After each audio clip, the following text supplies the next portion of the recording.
Hey, welcome back to part 5 of Aging in Youth Ministry. I appreciate you watching the other sessions, and hopefully you've enjoyed it. Hopefully you've learned some stuff.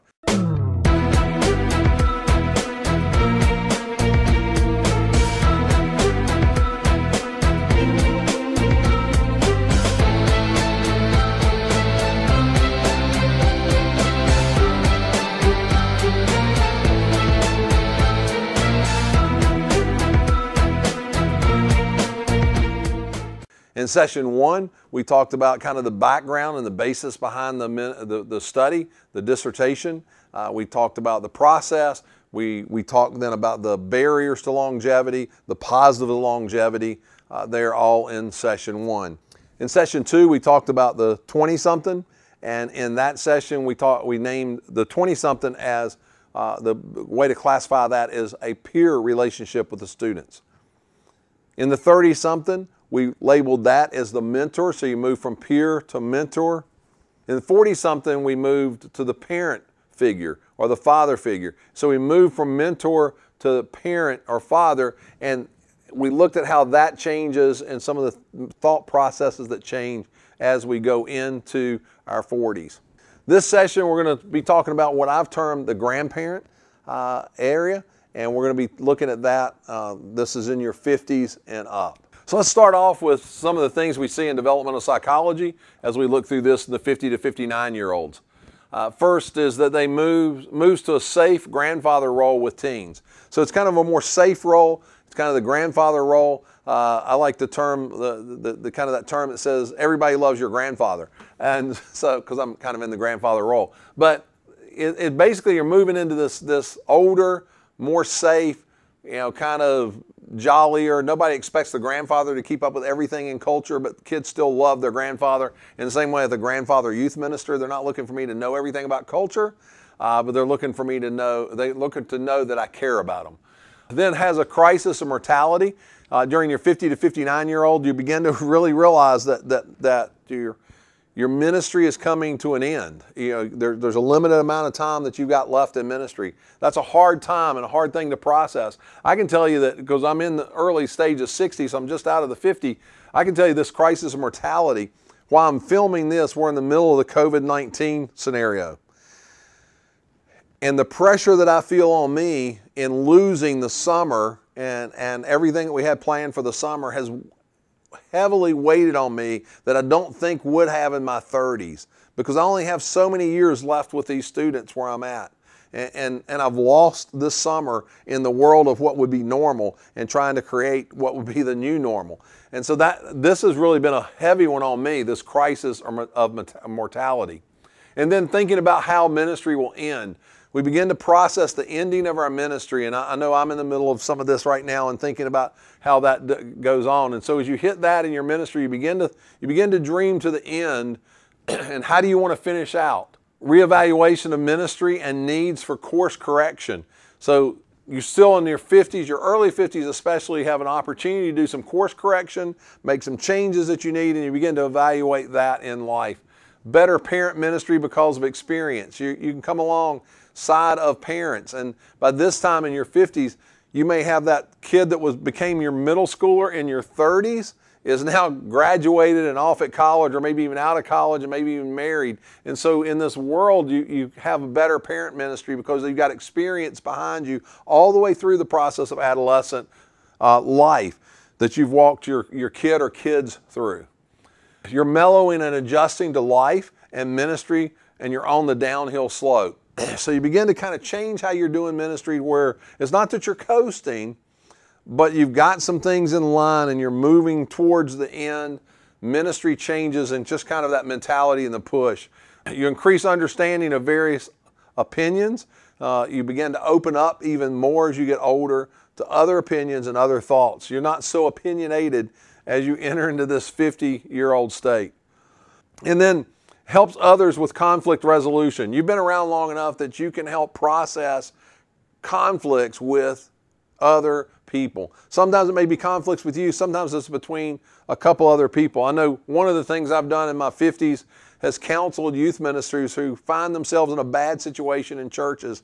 And so in that, I'm helping them with conflict resolution, helping them to process through what's happening from their perspective and what they think the church is thinking, try to get them to help see the other side or come up with a plan to be able to smooth that out so that they can still survive in that church and can thrive in that church. So I've found myself doing that in this conflict resolution.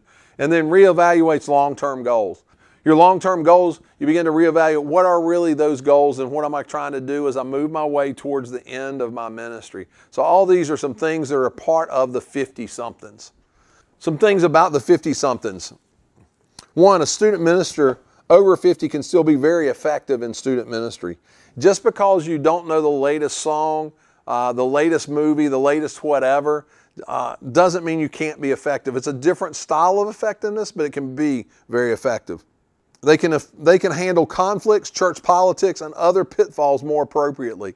At this age, that 50-something understands the ins and the outs of the church. And for many, you found yourself hurt, beat up at times from the church. That helps you to learn how to deal with some of those things later in life and later in ministry. So in your 50-something, you've had quite a few of those life experiences, and that life experience then plays out to better handle the structure of a church and what's happening in a church, which also then has an effect on your youth ministry. A youth minister in their 50s has a better understanding and communication with older adults. You are an older adult, so it's easier for you to communicate with older adults. You've got a lot of life experience behind you, so it's easier for you to walk beside others with lots of life experience.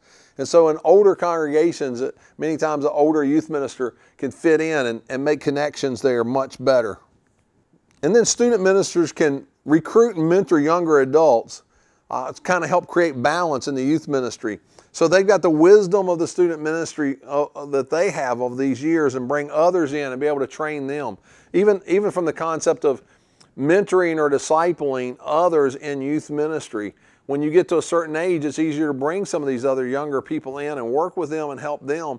And maybe they may even find a calling into youth ministry, and if not in a vocational way, and if not even possibly in a volunteer way. And so there's some real positives to that. So you don't necessarily have to be cutting edge young. You can bring in some younger people and pour your life into them as an older youth minister. Some issues that happen within the area of 50-somethings. One is the crisis in mobility. A youth minister in their 50s realize that they're not going to live forever and that they may need to make some course corrections in ministry as they look back at the things that they've done in the past. So 50 allows you that time to be able to possibly make some corrections, make some shifts in your ministry to be able to do what God would have you to do in the future, because your ministry is not over. They enter a more grandfatherly role in student ministry, and as I said, grandfather is always loved typically by their kids, and I think there's more of an opportunity for students to relate in a loving way to a grandfather figured youth minister. And in the 50s, they fully develop then typically this desire for relational discipleship and then relational volunteer ministry. You're not so programmatic. You're not trying to make everything into a program in your 50s, but you're pouring into the life of students as you walk with them and then in your volunteers.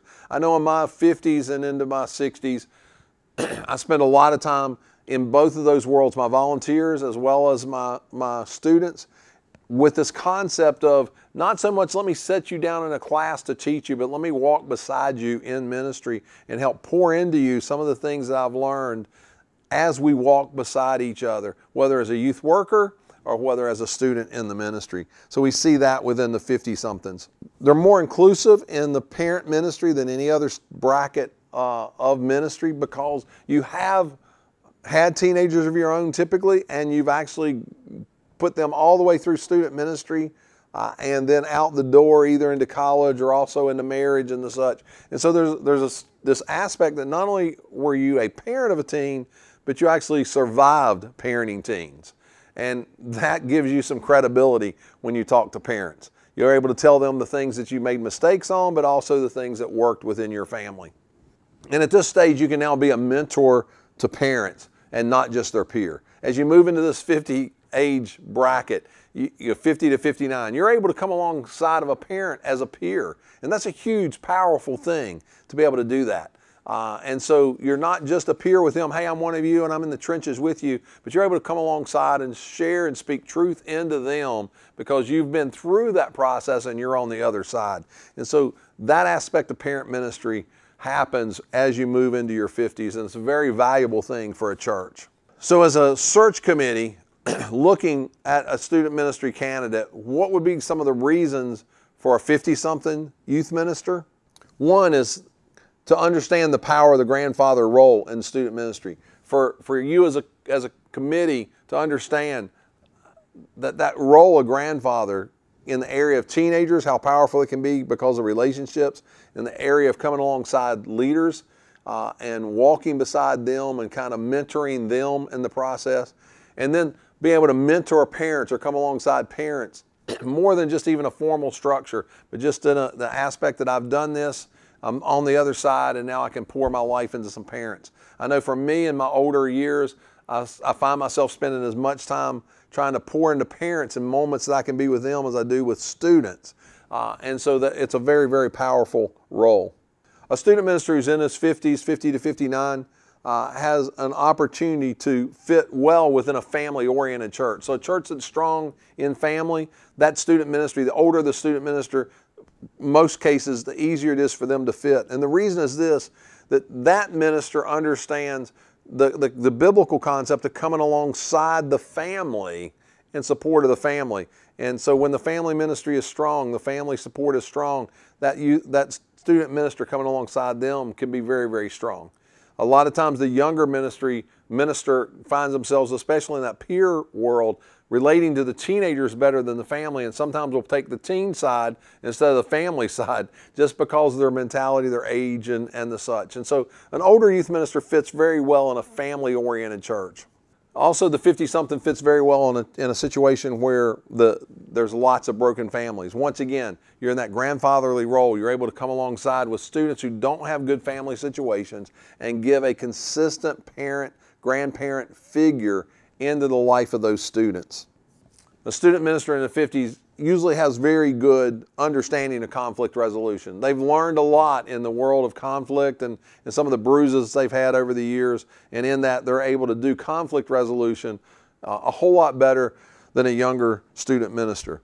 Whether that's with parents to the youth ministry, whether that's teen to teen, whether that's teen to the youth ministry, they usually understand better how to handle conflict resolution and work through to a positive response. And then the 50-something has more experience in other pastoral roles. So when you're looking for definitely a youth minister that could come alongside and be that associate pastor, that 50-something brings to the table lots of years of experience to come alongside, be a helpmeet to the pastor, anything from filling the pulpit to making hospital visits, handling funerals, weddings. Those kind of things usually come with age as far as being effective in that. And so from that standpoint, it can be a very, very positive thing if your church is looking for that second person on staff to be able to hire that older youth minister. And then the older student minister, this 50-something, will take less risk in student ministry than a younger student minister will. And so if you're in a church where kind of the safety is an issue and you want a safe youth ministry, you've got some older people in the congregation that want their church to remain intact kind of thing and their ministry to remain intact, sometimes the 50-something is that age bracket that you would want to look for as a church as you look for a student minister. So that's the 50-somethings. Hope you enjoyed this. I'd love for you to subscribe to my YouTube channel. Once again, I'm going to do one more session in my dissertation, and then we'll be moving after that to practical applications in student ministry based on my experience of 30-some years in youth ministry. Thank you again for watching. I greatly appreciate it.